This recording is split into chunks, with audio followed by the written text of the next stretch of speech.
వసంతవల్లరికి స్వాగతం. ఈనాటి వసంతవల్లరిలో ప్రముఖ కథా రచయిత్రి శ్రీమతి విజయ కర్రా గారు రచించిన కథ రీచ్ అవుట్ వింటారు.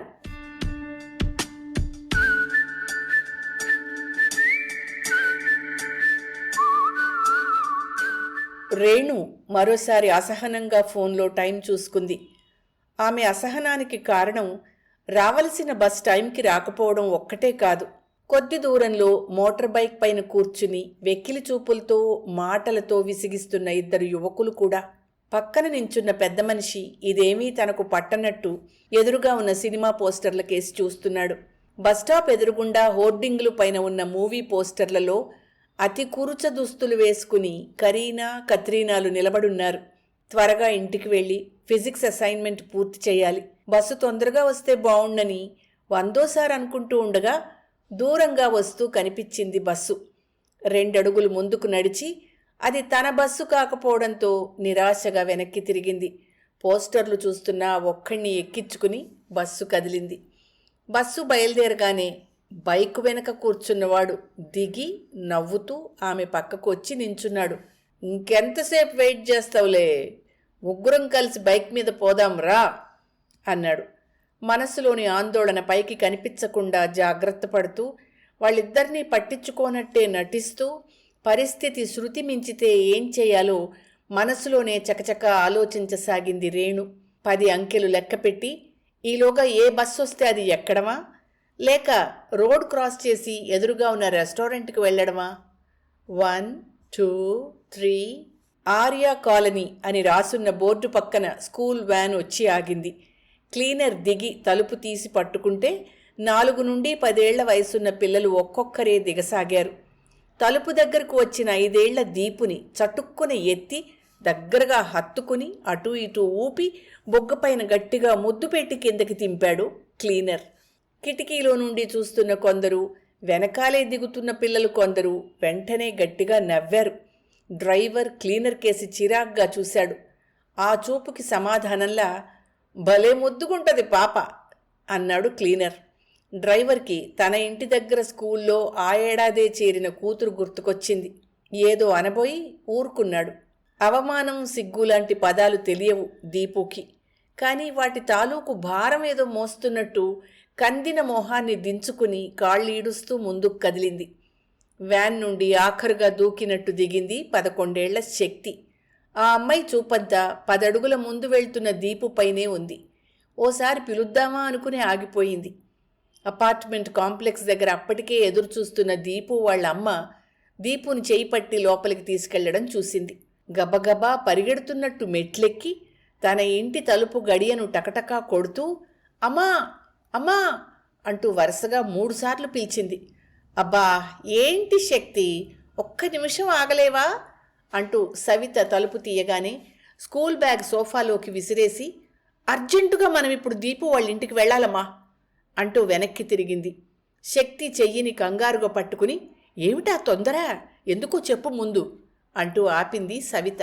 అమ్మా, మా స్కూల్ వ్యాన్ క్లీనర్ భయ్యా మంచివాడు కాదు, దీపుని అనవసరంగా ముట్టుకుంటాడు mummy, you know it's a kind of wrong touch. ఈరోజు ముద్దు కూడా పెట్టుకున్నాడు. దీపునే కాదు, ఇంకా కొంతమంది చిన్నపిల్లల్ని అలాగే. ఆగింది ఆయాసపడుతూ. సవిత తెల్లబోయింది. దీపు చాలా సాడ్గా ఉంది మమ్మీ, మనం వెళ్ళి ఆంటీకి చెప్దాం మమ్మీ అంది శక్తి తల్లికేసి చూస్తూ. సవిత తేరుకుని అలాగే వెళ్ళి ఆంటీకి చెప్దాం, నువ్వు ముందు డ్రెస్ మార్చుకుని రా, రేణు వచ్చేలోగా వెళ్ళొచ్చేద్దాం అంది. వయసుకు మించిన మెచ్యూరిటీ, దానికి తోడు రోజూ వింటూ చూస్తూ ఉన్న వార్తలు. ఇలాంటి విషయం పైన శక్తికి అవేర్నెస్ ఉండడం ఆశ్చర్యంగా అనిపించలేదు సవితకి. పైగా ఎంతో కన్సర్న్తో దీపు వాళ్ళింటికి వెళ్ళి చెప్పాలనుకోవడం చాలా నచ్చింది ఆమెకి. వ్యాన్లో వెళ్లే మిగిలిన పిల్లల తల్లిదండ్రుల్ని కూడా కలుపుకొని కంప్లైంట్ ఇవ్వడం మంచిదని నిర్ణయించుకుంది సవిత. 3, 4, 5 రేణు మనసులో లెక్క పూర్తి కాకుండానే కదిలి వెళ్ళిపోతున్న బస్సు హఠాత్తుగా ఆగింది. ఆగిన బస్సులో నుండి ఓ 2 అబ్బాయిలు, 3 అమ్మాయిలు చకచకా దిగి రేణుకేసి నడిచారు. బస్సు వెళ్ళిపోయింది. అరే, ఈ టైంలో వెయిట్ చేస్తున్నావే, లేట్ అయిందా అన్నాడు ముందుగా రేణుని సమీపించిన యువకుడు. బ్యాక్ ప్యాక్ భుజానికి తగిలించుకుని రెడ్ టీషర్ట్లో నవ్వుతూ తనని ప్రశ్నిస్తున్న అతణ్ణి ఓ క్షణం అయోమయంగా చూసింది రేణు. ఆ రెడ్ షర్ట్ యువకుణ్ణి చేత్తో చూపిస్తూ, చైతన్య చూసి చెప్పే వరకు మేం చూడలేదు అంది ఓ అమ్మాయి సన్నగా కన్నుగీటి సైగ చేస్తూ. ఆ అపరిచితులందరూ నవ్వు మొహాలతో తనని చాలా పరిచయం ఉన్నవాళ్లలా పలకరిస్తుంటే విషయం అర్థమై రేణు కూడా నవ్వింది. అవును, అనుకోకుండా లేట్ అయింది అంది నవ్వుతూనే. అప్పటి వరకు పక్కన చేరి వేధిస్తున్నవాడు నెమ్మదిగా వెనక్కి నడిచి బైకు వెనకాల కూర్చోగానే బైకు కదిలి వెళ్ళిపోయింది.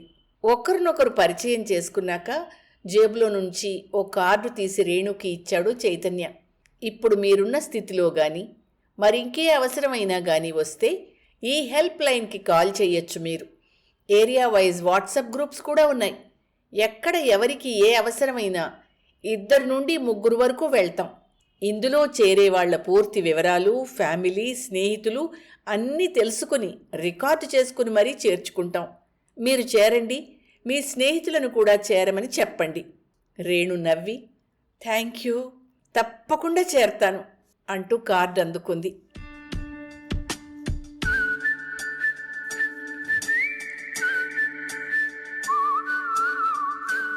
మొదటి అంతస్తులో ఉన్న ఆ కార్నర్ అపార్ట్మెంట్ ముందు నించుని ఆగకుండా తలుపు కొడుతూనే ఉన్నాడతను. కూర్చుని చదువుకుంటున్న రేణు లేస్తూ సోఫాలో కూర్చుని టీవీ చూస్తున్న చెల్లిని, ఏయ్ నువ్వు లోపలికెళ్ళు అంది. చూస్తున్న ప్రోగ్రాం మధ్యలో ఆపాల్సి వచ్చినందుకు కోపంగా కాళ్ళు నేలకి తాటిస్తూ విసురుగా లోపలికి వెళ్ళింది శక్తి. డైనింగ్ టేబుల్ సర్దుతున్న సవితకి సన్నగా వణుకు ప్రారంభమైంది. భయాన్ని లోలోన అణుచుకుంటూ, నువ్వు కూడా లోపలికి వెళ్ళి చదువుకో, నేను మాట్లాడి పంపిస్తాలే అంది రేణుతో. ఆ మాటలు విననట్లు రేణు లేచి వెళ్ళి తలుపు తీసి అడ్డంగా నించుని, ఏంటి అంకుల్ ఈ టైంలో వచ్చారు అంది. అప్పటి వరకు పక్కింటి తలుపు దగ్గర నించుని వినోదం చూస్తున్న పెద్ద మనిషి రేణు తన కేసి చూడగానే చటుక్కున వెనక్కి తిరిగి లోపలికి వెళ్ళిపోయాడు. అడిగేది తనను కాదన్నట్టు ఆ అంకుల్ అని పిలవబడిన వ్యక్తి రేణుని రాసుకుంటూ వచ్చి సోఫాలో కూర్చున్నాడు. అతడితో పాటే గుప్పున ఆల్కహాల్ వాసన కూడా లోపలికొచ్చింది. బరువుగా వాలిపోతున్న కంటి రెప్పల్ని ఎత్తి చూస్తూ, నీ కూతురికి పొగరు, ఇంటికొచ్చిన మనిషిని ఎందుకొచ్చావని నిలదీస్తోంది అన్నాడు.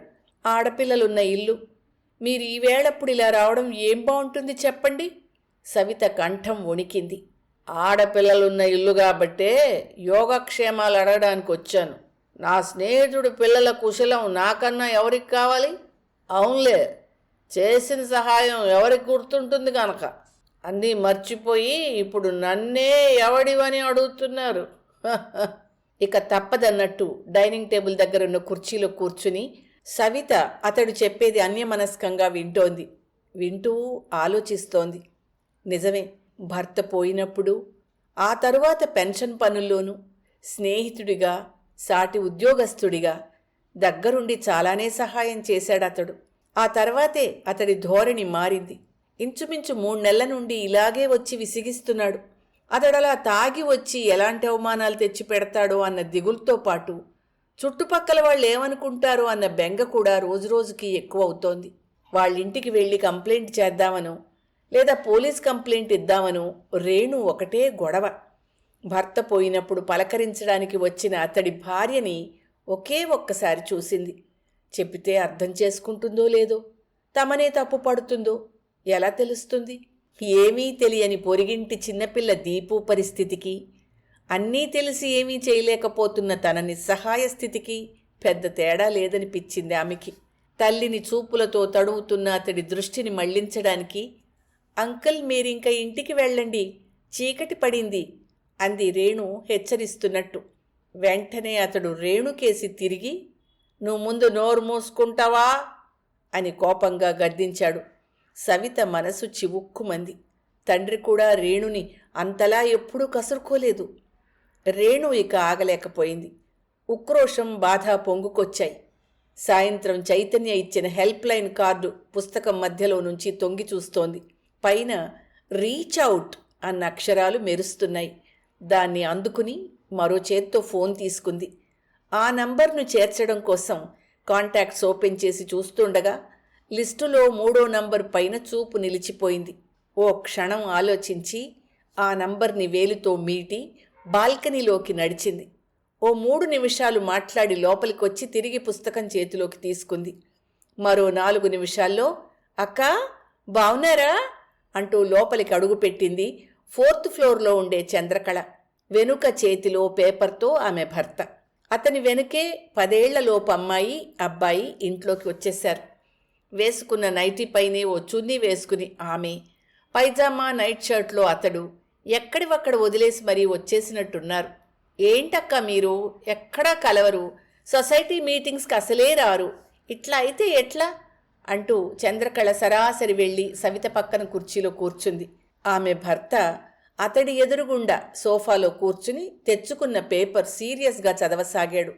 వాళ్ల సందడికి బయటకు వచ్చిన శక్తి పిల్లలతో చేరింది.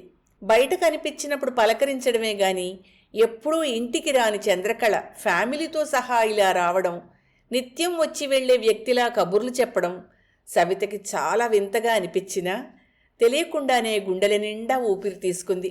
అక్కా మీకు అటు చివరింట్లో కాంతి వాళ్ళు దిగారక్క, అత్త మామ 2 మగపిల్లలు. అబ్బో ఆ పిల్ల ఎవరికి ఏ అవసరం వచ్చినా దూసుకొస్తుంది. పరిచయం అయిందా అక్క మీకు? మధ్య మధ్యలో సవితని ప్రశ్నలు వేస్తూ ఆగకుండా మాట్లాడుతూనే ఉంది ఆమె.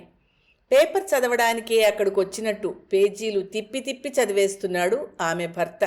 ఆడుకుంటున్న పిల్లల అల్లరి నవ్వులు ఇల్లంతా ప్రతిధ్వనిస్తున్నాయి. అవేమీ పట్టనట్టు రేణు హోంవర్క్ చేసుకుంటోంది. ఎవ్వరూ అతడి మొహం వైపు చూడటం లేదు. ఓసారి ఇబ్బందిగా కదిలి వెళ్ళడానికి లేచాడు అతగాడు.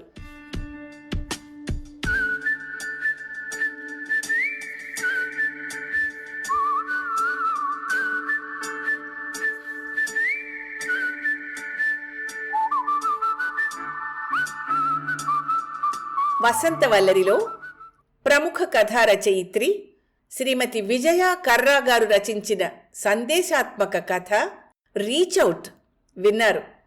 వసంతవల్లరిలో ఇవాల్టి కార్యక్రమం మీకు నచ్చిందని ఆశిస్తున్నాను.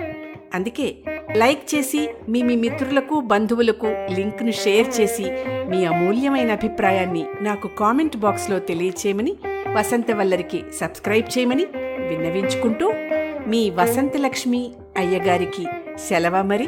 Thank you. వసంతవల్లరి మిత్రులు, శ్రేయోభిలాషులు, వీక్షకులు, శ్రోతలు అందరికీ ఒక విజ్ఞప్తి.